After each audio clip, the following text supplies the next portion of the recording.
map. These are all Orion-produced charts. These charts were all done by the data mining efforts. So the Orion Corporation lied to the Senate Judiciary Committee staff. All data mining efforts. And yet the company said to the Senate Judiciary staff, we don't have any of those charts. They're not ours. Well, here they are. And their logos are on each one of them. Well, Mr. Chairman, at least 2 of the 5 people that were going to appear today were threatened with removal of their security clearances if they continue to talk about this. This is going back. Are you at liberty to identify who those 2 are? I will to you. I'd rather do it privately since the Defense Department has chosen not to allow anyone to testify, but I will provide that information to the committee. For the life of me, I don't understand why, as I understand it, I stand corrected if I'm wrong, but I understand the witnesses we assumed we were going to get to hear from the Defense Department have been pulled. They may be or may not be in the room, but have been instructed that they cannot testify. I think that's a big mistake. This is actually a chart of Al-Qaeda and the various cells around the world. Much of this data, most of it was obtained prior to 9/11 by the work of Able Danger.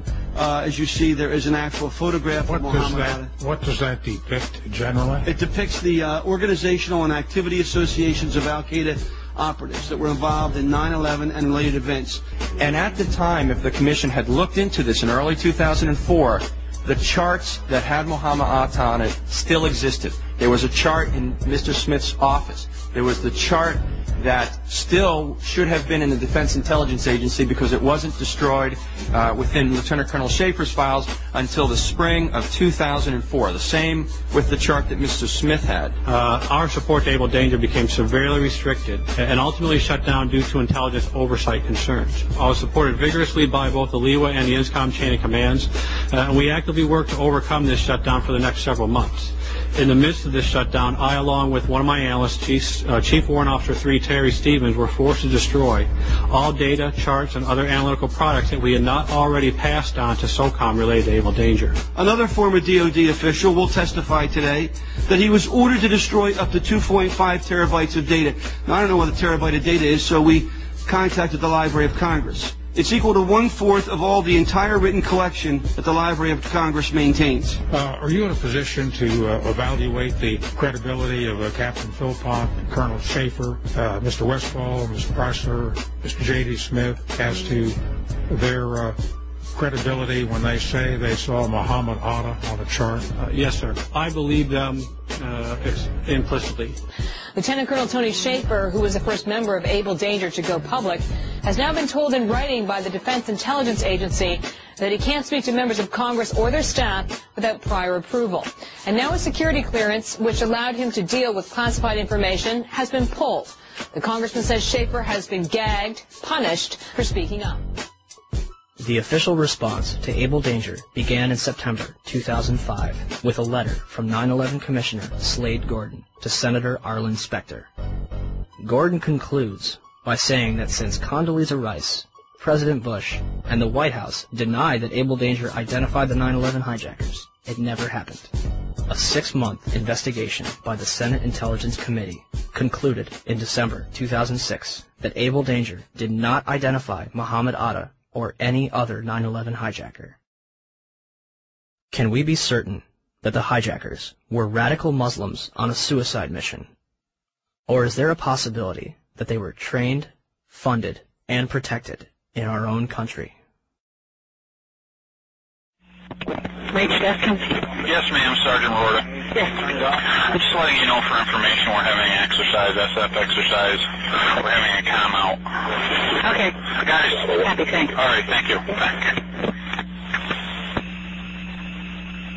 Between September 2000 and June 2001, the Federal Aviation Administration, FAA, would scramble fighter jets to intercept errant aircraft 67 times. Interceptions are routine and usually occur within 10 minutes of a sign of trouble, such as permanently losing radio contact and transponder signal or flying off course. On the morning of September 11th, according to official accounts, 4 commercial airliners would be off course and out of communication, and not one of them would be intercepted. How is it that on 4 separate occasions on one day that $1 trillion military and intelligence infrastructure could fail?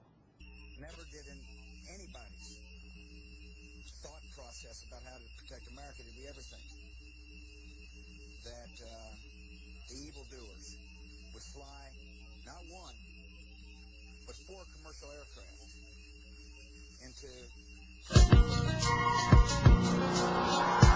I don't think anybody could have predicted that these people would take an airplane and slam it into the World Trade Center, take another one and slam it into the Pentagon. Nobody in our government, at least, and I don't think the prior government could envision flying airplanes into buildings on such a massive scale.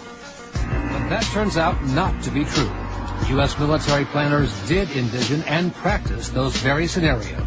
As reported by USA Today, the North American Aerospace Defense Command, NORAD, conducted exercises with fighter jets, simulating hijacked planes flown into the World Trade Center in the 2 years before the attacks.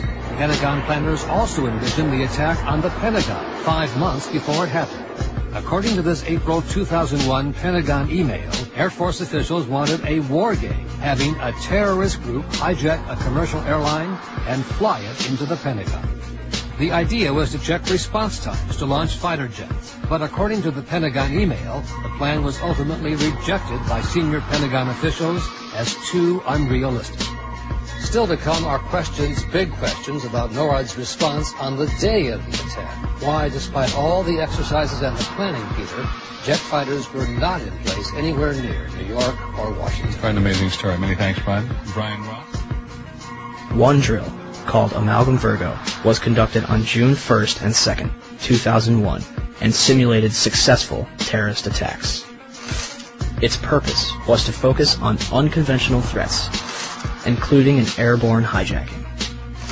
One plan would simulate the hijacking of a commercial airliner, which would be crashed into the Capitol.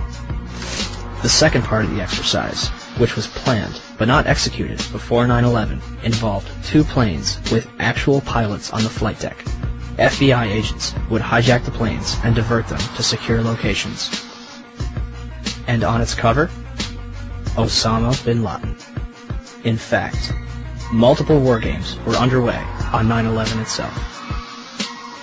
The question was, we had 4 war games going on September 11th, and the question that I tried to pose before the Secretary had to go to lunch was whether or not the activities of the 4 war games going on September 11th actually impaired our ability to respond to the attacks. The answer to the question is no, did not impair our response. In fact, General Eberhart, who was then the commander of North American Aerospace Defense Command, as he testified in front of the 9/11 Commission, I believe he told them that it enhanced our ability to respond. There were 2 CPXs. There was 1 Department of Justice exercise that didn't have anything to do with the other 3, and there was an actual operation ongoing because there was some Russian bomber activity up near Alaska. So, did the war games ultimately help or hinder our response? September 11th was day 2 of Vigilant Guardian, an exercise staged by the Joint Chiefs and NORAD, which simulated hijacked planes in the northeastern United States.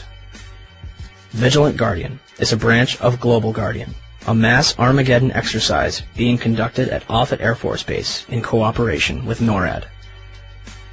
Originally scheduled to take place in late October, Global Guardian was moved to September. The exercise is reportedly canceled after the second Twin Tower is hit. 3 E-4B Doomsday planes remain airborne. 2 government sources familiar with the incident tell CNN it was a military aircraft, but say the details are classified. This comparison of the CNN video and an official Air Force photo suggests the mystery plane is among the military's most sensitive aircraft, an Air Force E-4B. The E-4B is a state-of-the-art flying command post, built and equipped for one reason, to keep the government running no matter what, even in the event of a nuclear war.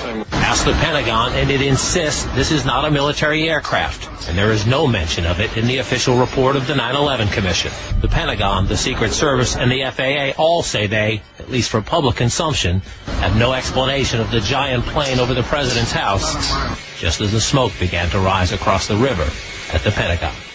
Barksdale Air Force Base also participated in Global Guardian. Instead of